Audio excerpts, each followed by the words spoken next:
One of the things that I accepted for years as orthodoxy in conflict resolution is that basically conflict is an opportunity. So when you bring people together for some program and there's a conflict, that's an opportunity. Which is exactly the opposite impulse of most people in development work, and everybody's afraid of the conflict. They're afraid that problem's going to develop. We see it the opposite. We see it as an opportunity for people to clarify values and to bring out things that are going on at a deeper level. Okay? Well, that is orthodoxy, and that's something that I stand by. Problem is that when there's asymmetry, and there's an unclear position of safety of any group, then what's the risk of things getting out of hand? If you're the majority and things get out of hand, somebody acts out, okay. But if you're the minority and the state is watching you and the police are watching you, then maybe you pay a bigger price. How do you know who's listening? How do you know who's finding out? Can you really say everything that you want to say? Well, the answer is no, you can't. And so that a breakout of a problem could actually, run the risk of ruining your whole village, your whole community. And so we had to face those kind of asymmetries in terms of what should be a classic conflict resolution position. Very different. So that when Ron Krabel and I, or Mohammed Abu Nimer and I used to run conflict resolution trainings together, and everybody was here, and Safety of America, and there was all sorts of people represented around the table, we saw conflicts in the classroom as an opportunity. But it's not the case when you're in an indigenous environment. And I had to learn that. And you have to start to respect that. So there was a lot of give and take about that process. I wanted to run after that problem. Go at it. I wanted to go at it, but in fact it was very dangerous for people to go at it.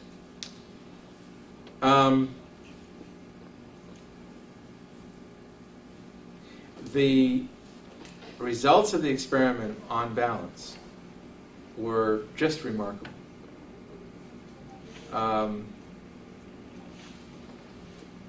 It emerged that our goals were largely for the Jewish kids. We wanted them to have an immersion in Arab culture and in Arab society that they never see in Israel. We didn't think as much about what the impact would be on the Arab youth, or on what the Jewish kids would hope that the Arab youth would learn about them. So that the learning was, a lot of it was one way. Jewish kids were exposed to an Arab version of the history of the Galilee, but there wasn't any exposure of the Arab kids to a Jewish version of the Galilee. So it wasn't balanced in that regard, and the truth is, we just didn't think about that in advance. And I think part of the reason is that we were, hospitality and being in people's homes is not the same as having a dialogue. You can't necessarily have everything balanced. You're in somebody's home. It's not your turn to give your narrative. So now we're thinking about the reciprocation, which has been another problem in dialogic work in many places, is that there's no reciprocity. Often the minority group feels that their gestures are not reciprocated by majorities. That they reach out, but that the majorities don't reach back. So I'm sure that there was a lot of these relationships in the African American relationship in the South with this kind of reciprocity or lack of reciprocity. So that's part of what we're thinking about now, and that if there is this reciprocity, then there would be an opportunity for parallels in narratives and sharing of narratives.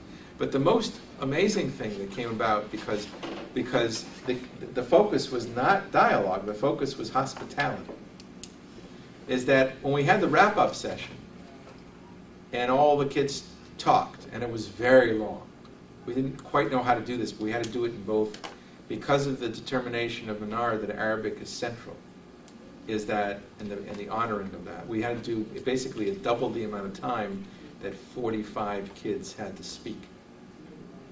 That's a lot from a programmatic point of view. And what was amazing almost to a person was that we did all these events during the day. We went to Akko, we went to all these places that were wonderful. We went on a ship, we took a small ship ride. Nobody talked about that. What they all talked about was being in a home. At least the Jewish kids were all being in a home and having parents.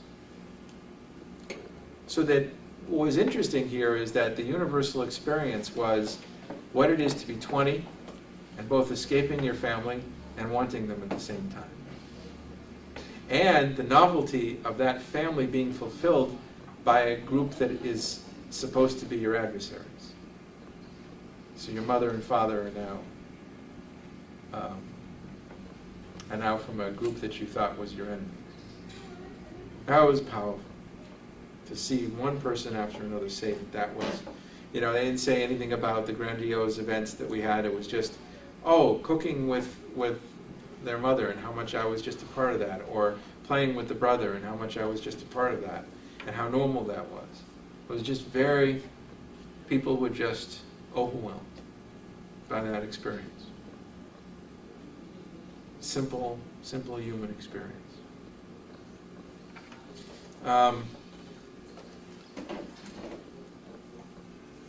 So parenting turns out to be a powerful tool of conflict resolution.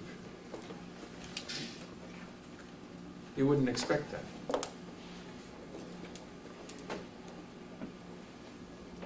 And then it led me to thoughts of something that I may be proposing, which I haven't even told some people about yet, but there's another program. In fact, a first-year master student is working with a group that I helped quite a bit for a long time, called the Parents Circle, which is a group of Palestinian and Israeli families, all of whom have lost children to the wars. And the Parents Circle has had quite a broad impact in Israel, and they've done some very daring programming. And basically the people who've lost their children are a very special group, very emotional, very troubled sometimes, and they've had a strong impact because they speak with moral authority. In a place where everybody's speaking with moral authority about victims and the whole problem of victimhood and victimology, and you remember reading your psychoanalytic work about victimhood, but who's a bigger victim than the parent that loses children? So they speak with a moral authority that stops people, that makes people think twice about who has the right to do that. So then it occurred to me, right in that moment when we were wrapping up, at 2 hours, when I was watching one kid after another talk about what it meant to be with parents, that I thought to myself, a step further here might be to have the Parents Circle, parents, select group of them on both sides, have the opportunity to parent a kid from the other group. And the reason that was triggered with me was from Gandhi. Because if you remember at the end of the film, when he has somebody who's killed, and he has the father who says, the father, Gandhi is on a fast to the death. And everybody's begging him to stop his fast. And he's dying slowly. And it shows the scene of people coming to him, to beg him to stop. And finally, there are these warriors in the city. I think it was Hyderabad, but I'm not sure. And they come to him and say, they throw down their swords and say, eat, eat. I'm going to hell, but you're not going to, I'm not going to have you on my conscience, something like that. And so Gandhi says to them, why are you going to hell? And so the man gets very emotional and he says, I had a baby and I killed this baby. I would think it was a Hindu who killed a Muslim child. So, so Gandhi says to him, I know a way out of hell. and he says to him, find a little boy this high and raise him as your own child. Only be sure to raise him, only be sure that he is Muslim and that you raise him Muslim.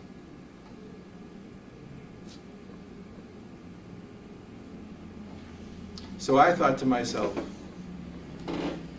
that the evidence of this meeting was that parenting is one of the most healing things in the world, transformative, and that maybe we should take this one step further to working together with the parent circle about a further set of gestures and symbols for the society to think about.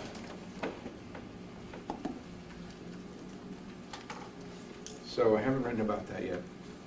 We haven't tried anything. But these are the kind of things that when you're in the middle of the work, you start thinking about, because you see the impact. What we did in this village, nobody's ever done before. I can't believe that we did it. And that we took so many risks, because nobody's ever actually done this. We took a risk with teenagers on both sides, you know. But this is exactly what I've learned from an approach that focuses on symbol and gesture and a different form of communication. All of these conversations were dialogic. I mean, they were in the houses. They talked about issues. We only had 3 days. In my opinion, it would have been better if we had had a week, and that they would have and should have gotten to real issues. What turns out is that instead, you know, the kids unloaded on me afterwards. You know, I spent the weekend, I spent the Sabbath and the weekend with the Jewish kids after we left the village, and got a lot of, you know, I could see their emotional turmoil, their spiritual turmoil with some of the things that they had seen. They started asking me a lot of questions. I had to be honest with them about my views of some of the history of the area. Obviously, this was a very profound experience for them, very different than anything they'd ever done. It's harder to say over time what happened with, there are dynamics inside the village that I don't want to talk about publicly. On balance, I think there's some very good impacts, and then some issues to deal with, and I hope that we'll do it again, or maybe even in a more expanded form. So, that's my way of trying to describe to you the difference between the dialogue model and a process of relationship building that builds on some deep cultural and religious values. Yeah. I was just wondering how environment played a role in what you all were doing, because I know they have programs like Seeds of Peace where they take teenagers out, and then when they go back, you know, there's some mixed reactions. So I'm wondering what you think is more effective if they're actually partaking in these activities. Yeah, that was the other reason, and Menar's doing a lot of thinking about this, and I was thinking about it, is that we all know it's a truism now that reentry is a serious problem with all these programs. Somebody just describe what reentry problems refers to for everyone? Somebody? Well, when somebody's involved in when somebody's involved in a process and then goes back to their community with whatever the results of that process were, there's problems with the rest of the group buying into whatever was agreed upon. And how are they looked upon? They could be looked upon as giving up their values, or traitor, being a traitor of some kind. Okay.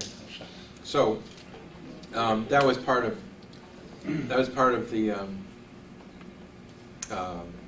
the gamble and the experiment, because really there was no reentry for the Arab kids. There was no reentry. There's reentry issues for the Jewish kids, because they were off of their own group, that's for sure. Even there, it wasn't so much like creating an an environment in the middle of nowhere, like Seeds of Peace. How shall I put this? Think about it. Let's think about it from the point of view of the Arab youth, and then from the point of view of the Jewish youth. From the point of view of the Arab youth, there's not as much reentry, but there is some. There is some in the sense that not everybody in the village participated by any means. It was just 20. And so there was, there could definitely, in principle, I'm not going to say more, could be people who considered them traitors for having Jews in their house or for listening to these narratives. But de facto, what had already happened was that these families succeeded in showing off their culture, in an empowering act of housing and parenting the children of the adversary, which is very different than saying, I went to the woods with a group and we had a great time. Because what's believable about that back in the original environment? This was a fact on the ground that was irrefutable. It was an act of honor that we wanted for the Jewish youth and for this organization to come, to make a contribution, to help the village in certain ways, which they did, and also just by honoring them by coming.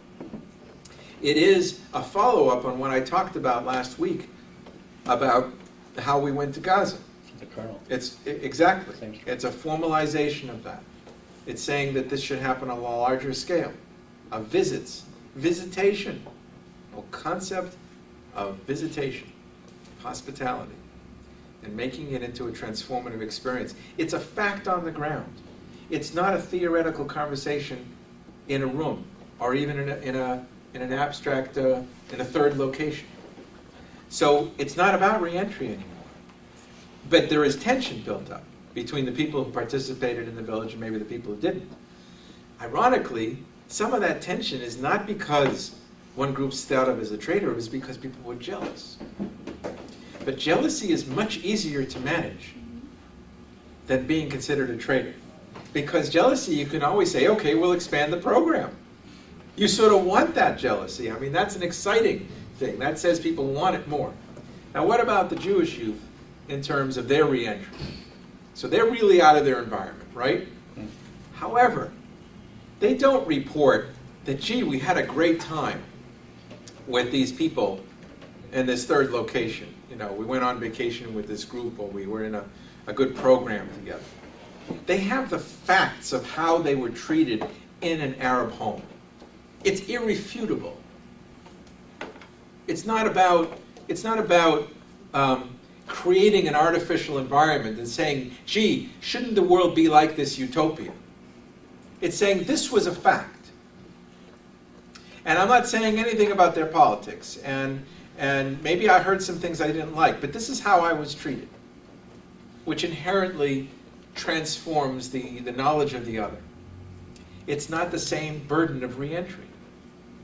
I think a lot of the problem of reentry is something I'm writing about now, which is the utopianism inherent in conflict resolution and peace building. Utopianism, the expectation that everything will work out, is a tragedy of the left, with extreme versions of utopianism and communism that ended up with terrible social experiments, but even in the quiet, subtle left that wants peace on earth and goodwill toward man, and it doesn't happen. So it discredits everything you're doing. So when you create a utopia in a peace-building program in the middle of nowhere, you're engaging in the same problem. And the kids who go to that, or the adults that go, have to come back to a terrible reality and say, that was a fantasy. Like everybody ends up with utopias. Worse than they were before. But this wasn't. This was a fact. This was a fact of how people gave. And if it is followed up, which I hope it will be, by a fact of them being treated in a similar way when they go to Jerusalem to meet the group, that too will be a fact that's irrefutable. Now, what does this have to do with larger successes and transformation of the whole political situation? Forget that.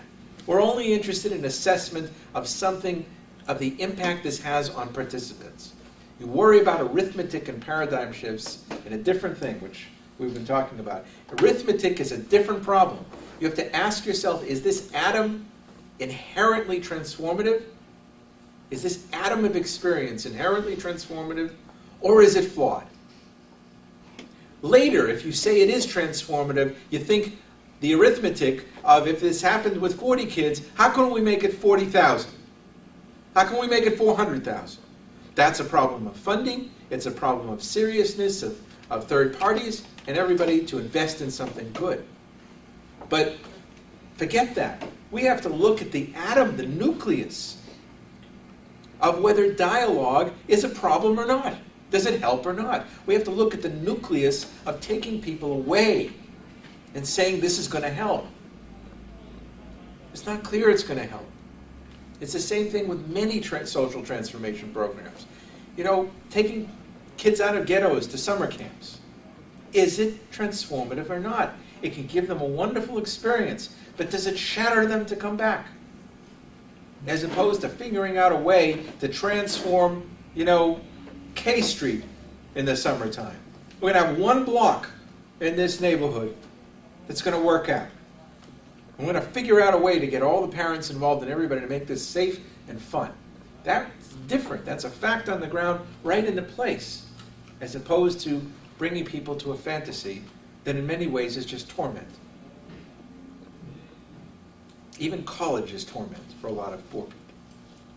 You go to this beautiful utopian environment with fancy buildings, and the rich kids go back to their rich environment, and the poor kids are faced, if it's a discriminatory society, you see this a lot in Europe.